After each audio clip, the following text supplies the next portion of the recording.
Alors, on se retrouve aujourd'hui pour... je fais genre c'est lourd alors qu'en fait c'est absolument pas lourd. Pour une vidéo achat.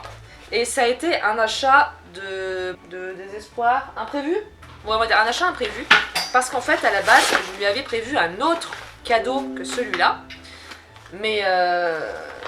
Et la personne qui était en charge de me préparer ce cadeau n'a pas pu le faire finalement, et elle me l'a dit un petit peu en retard. En fait, au moment où je lui avais demandé quand, je lui avais demandé aux alentours de mai, je crois, et n'ayant pas de nouvelles, en octobre là, n'ayant pas de nouvelles, je lui ai demandé savoir si c'était toujours ok. Est-ce qu'on s'offre les calendriers là fin octobre? Donc moi il faut absolument, le temps que j'y reçoive et tout, il me fallait absolument là quoi, bientôt.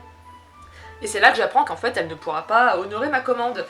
Donc j'ai dû chercher en vitesse un autre truc. Donc ça vient d'Etsy, on ne change pas les bonnes habitudes du coup. Ça vient d'Etsy et j'ai trouvé une petite idée comme ça, assez simple. Ah, j'ai vu un petit truc en plus. Trop mignon. Je l'ai refait tomber mais c'est pas possible. Je trouvais qu'il n'y avait pas assez de... Enfin, il n'y avait pas non plus énormément de choses pour vraiment uniquement ces animaux. Donc je lui ai trouvé des petites friandises.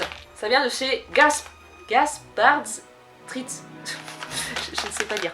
Ça vient de là. Donc je lui en ai pris 3 sortes. Je lui ai pris lin et carotte. J'ai pris orge et banane. Vous verrez peut-être mieux, ça vous intéresse plus de voir la gueule des friandises, je pense. Et j'ai pris orge et pomme.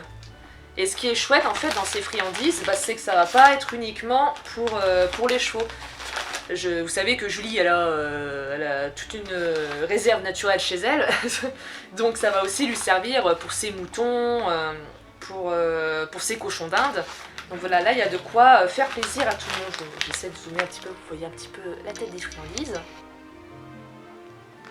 Voilà. Parce que ce calendrier de l'Avent du coup est pas mal centré sur des cadeaux pour elle. Et du coup là ça me permet de faire un petit cadeau aussi pour ses animaux. Et je vois que j'ai des petites friandises en plus qu'on m'a donné dans un tout petit sachet. Orge et mûre. Du coup voilà. Ah, je fais tout tomber. Et au final, je suis un peu déçue de ne pas pouvoir lui offrir l'autre cadeau auquel j'y pensais, parce que ça c'est vraiment un des premiers cadeaux auxquels j'ai pensé. Ça a été un des premiers que j'ai noté sur la liste des cadeaux. Donc en vrai je suis un peu déçue de ne pas pouvoir lui offrir ça. Mais écoutez, du coup ça me permettra de gâter ses animaux. Je pense que vous aurez une petite vidéo de Julie qui fait tester les friandises à ses animaux. Donc on verra si ça leur plaît. Je l'espère vraiment, mais honnêtement, j'ai pas trop de doute. Ces animaux ont quand même mangé sans souci des friandises que j'avais fait moi maison. Donc s'ils ont réussi à manger et à apprécier un truc que moi j'ai cuisiné, je pense que des friandises faites par des pros, ça devrait passer sans souci. Voilà. Du coup voilà pour ce cadeau du jour. On se retrouve demain pour l'unboxing d'un des cadeaux que Julie m'a offert. Et après-demain pour un achat ou un nouveau DIY que je prépare pour le calendrier de l'Avent de Julie. On va y arriver.